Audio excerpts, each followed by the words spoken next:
equipotential surfaces. Now equi means equal, potential means its capacity of the surfaces, equal potential surfaces. Potential आपण voltage मध्ये भी बोलतो. आता charge आहे तर potential is in terms of voltage. So equal voltage on the surfaces. आता इथे आम्ही first of all here at the center we are going to take one charge that is called as the single point charge Q. त्याचं potential जे आहे formula V is equal to 1/4 pi epsilon not Q upon R.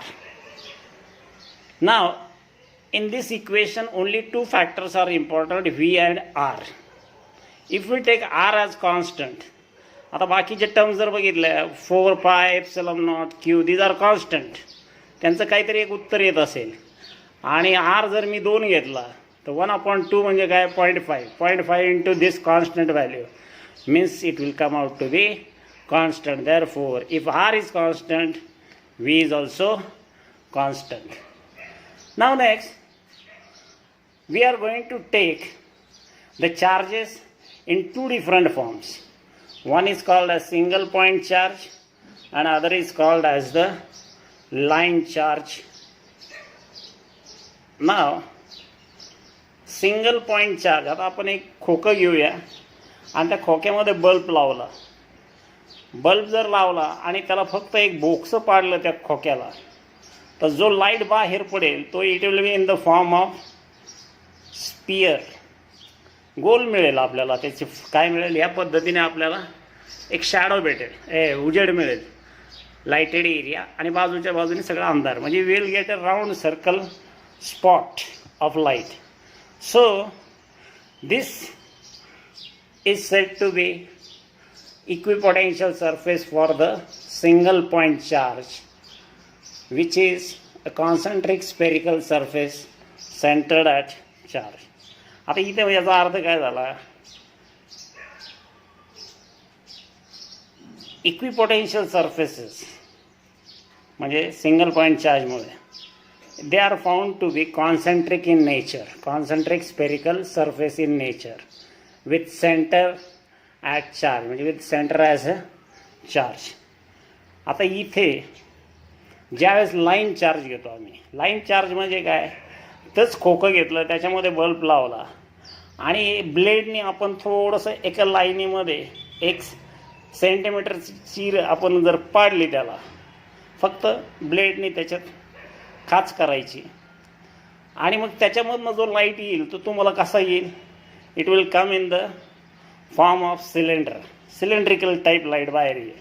म्हणजे shape जो तुम्हाला त्या लाईटीचा जो दिसेल it will B of cylindrical in shape. The shape of the equipotential surface is cylindrical in nature.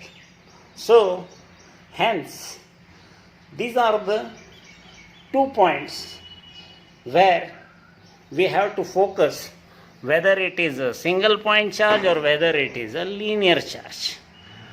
Now by definition we also know that potential difference म्हणजे V between the 2 points, potential difference म्हणजे V1 V2 किंवा VP. आता हे 2 point घेतले P आणि Q. So basic formula V is equal to what, work done per unit positive charge. आता हा work done is nothing but what, you are displacing the charge from Q to P. Work done कधी होऊ शकतं, ज्यावेळेस तुम्ही चार्जला एका पॉईंटपासून दुसऱ्या पॉईंटपाशी ढकलताल त्यावेळेस work is set to be done. आता हा जो पोटेन्शियल डिफरन्स V P आणि Qच्या भाषेत जर लिहायचा ठरला तर VP minus VQ. Work done म्हटलं तर WQP म्हणजे work done is said to be WQP. आता इथं लिहिलं आहे ते, हे बघा, VP minus VQ is equal to WQP. If points P and Q are on the equatorial point surfaces, equipotential surfaces, then मग एकाच जर लाईनीवर जर असतील समजा 2 point P and Q, then VP is said to be equal to VQ, and therefore जर VP is equal to VQ म्हटलं तर VQ minus VQ is equal to WQP is equal to 0. So we say that no work is done. W ची किंमत काय आली 0. So no work is done to move the test charge along the equipotential surfaces.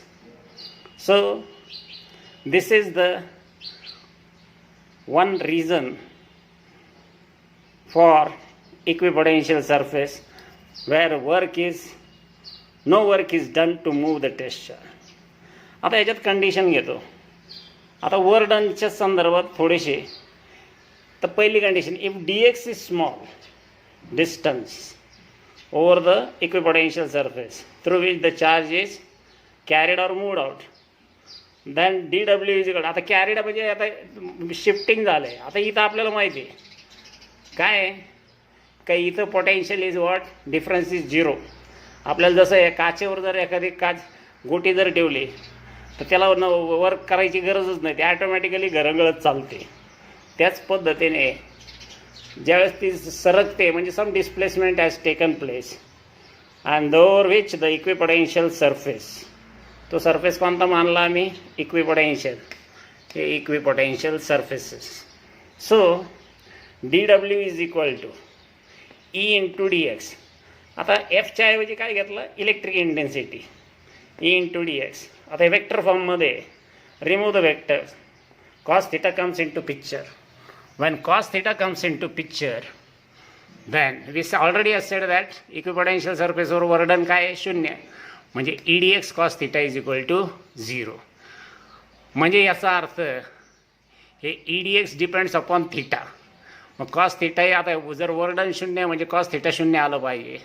आणि जर theta is equal to काय येईल मग 90 degree. That is E should be normal to equipotential surface म्हणजे dx ला. बट आता ही कंडिशन एक झाली. कधी झाली कंडिशन, ज्यावेळेस कॉन्सेंट्रिक स्पेरिकल सरफेस आहे त्यावेळेस. आता इथं आपण जर समजा मग ते कॉन्सेंट्रिक स्पेरिकल सरफेसला ई काय झाला, नॉर्मल झाला. जर ई इज नॉट नॉर्मल म्हणजे कॉस थिटा काय झाला, नॉन झिरो कंपोनंट झाला. And therefore non zero component is required to move this test charge, to move the test charge against E. म्हणजे काहीतरी आम्हाला कॉस थिटाची किंमत काहीतरी पाहिजे, जेणेकरून आमचं डिस्प्लेसमेंट dx टेस्ट चार्जचं should happen against E. Therefore work is set to be required to be done. म्हणजे लक्षात आलं तुमच्या, आम्हाला एक नॉन झिरो कंपोनंटची आवश्यकता आहे. कधी, जर if E is not normal. Therefore we conclude that E is required to be normal in case of equipotential surface. So here in this figure, इथं दाखवलं दुसऱ्या फिगरमध्ये, dx ही डिस्प्लेसमेंटची दिशा, ही ई ची दिशा, दोन्हीमध्ये 90. आणि म्हणून आम्हाला E is said to be normal to the equipotential surface. So this is all about the equipotential surfaces. Now we will take an example. A wire is bent in a circle of radius 10 centimeter. It is given a charge of 250 microcoulomb which spreads on it uniformly. What is the electric potential at the center? प्रश्न अगदी simple आहे. Wire घेतली, circle machine नेचरमध्ये shape केला तिचा सर्कलच्या type, ज्याचं radius आहे 10 centimetre आणि त्याच्यावर चार्ज ठेवला 250 मायक्रोकुलमचा. हा चार्ज जो आहे तो युनिफॉर्मली स्प्रेड होतो, म्हणजे थोडक्यात तो वायरवरनं फिरतो येतो. आणि मग आता ह्या फिरण्यामुळं what is the electric potential formed at the centre. मग आपल्याला फॉर्म्युला काय आहे, simple. Potential V is equal to 1/4 pi epsilon not Q upon R. मग आपल्याला किमती पहा. 10 सेंटीमीटर रेडियस दिला, त्याचं मीटरमध्ये करा 10⁻⁻1. Q 250 मायक्रो कुलम आहे, तर मायक्रोचं 10⁻⁻6 मल्टिप्लाय करा. म्हणजे आता आपल्याला Qची व्हॅल्यू मिळाली 250 × 10⁻⁻6 कुलम आणि रेडियस मिळाला 10⁻⁻1 मीटर. किंमत टाकून द्या फॉर्म्युल्यात. V is equal to 1/4 pi epsilon not Q upon R. 1/4 pi epsilon नॉटची किंमत तुम्हाला 9 × 10⁻9 माहिती आहे. Qची टाका, Rची टाका. We get final answer 2.25 × 10⁻7 volt. This is the way to solve the problem. So it is very simple. Similarly, in the exercise you can solve the same types of example for practice purpose. Next problem. A short electric dipole has a dipole moment of 1 × 10⁻⁹ coulomb meter. Full stop. Determine the electric potential due to the dipole at a point distance 0.3 meter from the center of the dipole situated at पहिली condition on axial line, दूसरी condition on equatorial line, and तीसरी on a line making an angle of 60 degree with the dipole axis. आता ही झाली पहिली conditions. Axial line, दूसरी equatorial line, तीसरी at 60 degree. So now first of all, so let us check what is the data provided. पहिल्यांदा आपल्याला काय दिलं आहे? P दिला आहे. A short electric dipole has a dipole moment. Dipole moment म्हणजे P दिला 1 × 10⁻⁹ coulomb meter. त्याच्यानंतर आपल्याला जे दिलं आहे, we want to determine the potential at a point on the axial line. म्हणजे आपल्याला V कुठं काढायचं आहे? ॲक्शियल लाईनला. मग ॲक्शियल लाईनचा आपण कंडिशन घेतली होती पोटेन्शियलची. V is equal to 1/4 pi epsilon not × P upon R². आता याच्यामध्ये 1/4 पाय एप्सिलॉन नॉटची किंमत स्टँडर्ड आहे 9 × 10⁻9 टाकून द्या. मग Pची किंमत ऑलरेडी आहे 1 × 10⁻⁹ ती टाकून द्या. आणि R आता आपल्याला दिलेला आहे 0.3 metre. So putting this value we get potential at axial point is equal to 100 volt.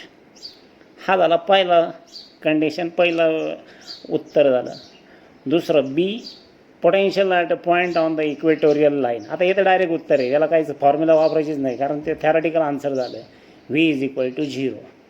Third condition, when the potential म्हणजे C point is making an angle 60 degree.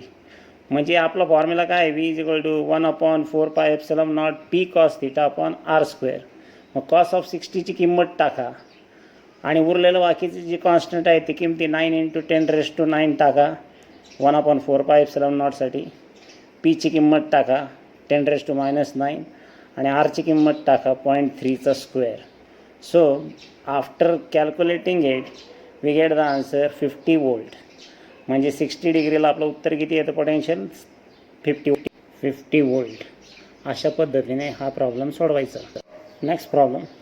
A small particle carrying a negative charge of 1.6 × 10⁻⁻19 coulomb is suspended in equilibrium between the two horizontal metal plates 10 cm apart, having a potential difference of 4000 volt across them. Find the mass of the particle. आता इथे आपल्याला काय काय दिलं आहे data पहा. आता पहिल्यांदा पार्टिकल घेतला आहे निगेटिव्ह चार्जचा, म्हणजे एक -Q घेतला आहे ज्याची काय व्हॅल्यू 1.6 × 10⁻19. तो दोन प्लेटच्या मध्ये ठेवला, हॉरिझॉन्टल प्लेट ज्यांच्यामध्ये अंतर आहे 10 सेंटीमीटर आणि त्याच्या अक्रॉस, ह्या दोन प्लेटच्या अक्रॉस व्होल्टेज लावले 4000 volts. Find the mass of the particle. तर बघूया आता प्रॉब्लेम कसा सोडवायचा. नाव गिवन डेटा चेक करा. Qची व्हॅल्यू किती दिली? 1.6 × 10⁻19 coulomb. दोन प्लेटमधला distance dx is equal to 10 centimetre. त्याला मीटरमध्ये कन्वर्ट करा. वी गेट 10 × 10⁻2 मीटर, म्हणजे त्याचं उत्तर येतं 10⁻1 मीटर. आणि डी व्ही पोटेन्शियल डिफरन्स म्हणजे d V is equal to 4000 volt. म्हणजे आपल्याला कुठला फॉर्म्युला वापरावा लागेल? E is equal to minus d V by d x म्हणजे पोटेन्शियल ग्रॅडियंट. मग आता potential gradient E is equal to minus d V by d x. D V 4000, d x 10⁻⁻1. टाका किंमत. We get E is equal to -4 × 10⁻⁴ volt per metre. म्हणजे आपल्याला आता ईची किंमत मिळाली. आता मला काय फाइंड करायचं आहे? Mass of the particle. म्हणजे force is equal to mass into gravity. आपल्याला दोन फोर्सचे इक्वेशन माहिती आहे. F is equal to mass into gravity आणि दुसरा जो आहे इलेक्ट्रिक फील्ड इंटेन्सिटीचा डेफिनेशनप्रमाणे E is equal to F upon Q. म्हणजे एफ इज इक्वल टू काय आला? Q E. So this means that M G is equal to Q E. आता एमची किंमत काढायची म्हणजे उरलं काय? क्यू ई अपॉन जी. आता आपण एम केसमध्ये घेतो मग जीची किंमत 9.8 येते. क्यूची किंमत तुम्हाला माहिती आहे, मायनस चार्ज आहे, -1.6 × 10⁻⁻19. ईची किंमत आत्ता काढली -4 × 10⁻⁴. ह्या किमती टाकल्यानंतर we get 0.653 × 10⁻⁻15 kg, or in short 6.53 × 10⁻16 kg. This is the answer.